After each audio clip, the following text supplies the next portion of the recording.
Hello and welcome back to my channel. Today we're in the Lamborghini GT3 car for a track guide, this time at Laguna Seca for week 12 of the GT3 Fixed Series in iRacing. For those who are new here, I show a fast lap first and then go through my guided lap, explaining all of my references to help you go faster. If you are only interested in the guided lap, I'll leave timestamps in the description so you can skip to the specific part you want. Let's get into it. These were the session settings in the UI, and the track conditions are shown here. Feel free to pause the video to see a specific setting. Let's get into it. But before we start, I'd really appreciate it if you all subscribe to my channel and like the video. Thank you!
Alright, so for turn 1, I brake at the foreboard on the right, or at the end of the curb, whichever you prefer. You can use all of the track on the right to open up the corner. I go from 5th gear to 2nd gear. I brake to 80% pressure and then trail off. I take a double apex here, and it's slightly off camber so I bleed off the brake to induce some understeer on the first apex. Otherwise the rear can get quite unstable. I aim to just miss the red curb and allow the car back out to the middle of the track before bringing it back to the second apex, again just missing the sausage curb.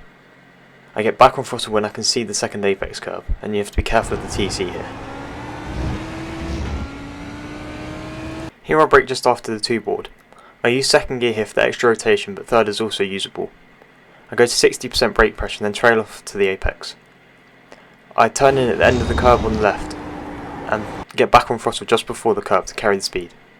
I just avoid the sausage curb on the right, and you can use all of the exit curb, but don't go on the gravel as it will give you a 1x.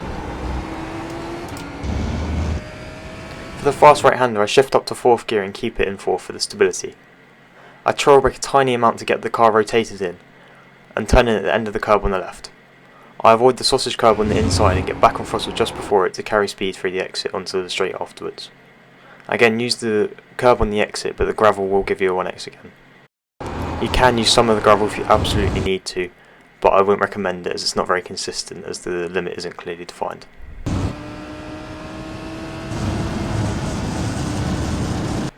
Here I brake at the white line in between the 3 and the 2 board. I go to 80% brake pressure and use 3rd gear.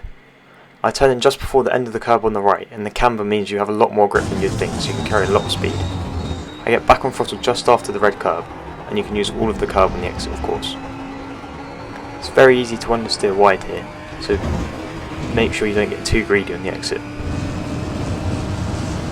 For this left hander here I brake just before the 2 board. I keep the car in 4th gear for stability. I turn it at the white line in between the 1 and the 2 board, and you absolutely must avoid the red sausage curb on the inside as it will send you straight into the gravel if you hit it. I get back on throttle just before the curb to carry speed onto the exit, and you can use all of the exit curb, but if you touch the gravel you'll get a 1x. The exit out of here is very important as you're going uphill. It's not so much of an issue in GT3 as they have more power, but still the momentum helps a lot.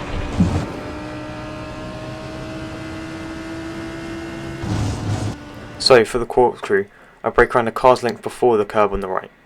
I brake to 70% pressure and slightly release going over the crest as the weight distribution changes, to keep the car stable. I use the curb on the right and turn in just after the 2 board here. I use 2nd gear and you can cut all of this first curb. If you do cut too much you'll get a 1x, but you can cut a lot more than you'd think, all the way onto the gravel as you see here. I get back on throttle gradually at the apex as the TC camera in the exit, and you can cut some of the gravel on the second apex, but you can get slowed down, so be careful if you cut too much. Here you have to bring the car back to the right, and I use third gear. You just have to trail brake a tiny amount to get the car turned in. You have to turn in a lot earlier than you think, as the car bottoms out, causing understeer on this fixed setup. I get back on throttle just before the curb, and I use the exit curb, but it can unsettle the car if you stay there too long. Here you have to get back to the left very quickly. I brake at the start of the curb on the left and use third gear. I trail brake into the apex and I avoid the sausage curb on the inside. You can carry a lot of speed due to the camber here, and I get back on throttle at the apex. You can use all of the exit curb again, but you make sure you get back over to the right for the final corner. So for the final corner, I brake at the 2-board. I use 90% brake pressure and use first gear. I take a late apex and don't touch the red sausage curb on the inside, as it can unsettle the car and ruin your exit. I gradually get back on throttle at the apex as the TC can kick in. The exit here is very important, as one of the main overtaking places into turn 1. You can use all of the AstroTurf on the exit, and you'll get a 1x if you touch the gravel.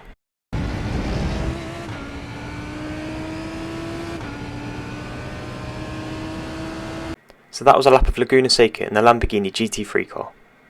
I think keeping it clean here and not going off will work very well, more than other tracks specifically, because of just how unforgiving the gravel traps are here. That being said, quality will also play a huge factor, as it is particularly difficult to overtake in a GT3 car. If you found this guide helpful, please leave a like and subscribe to my channel. You can also now become a channel member if you so wish. And I'll leave you the third person lap to the end of the video.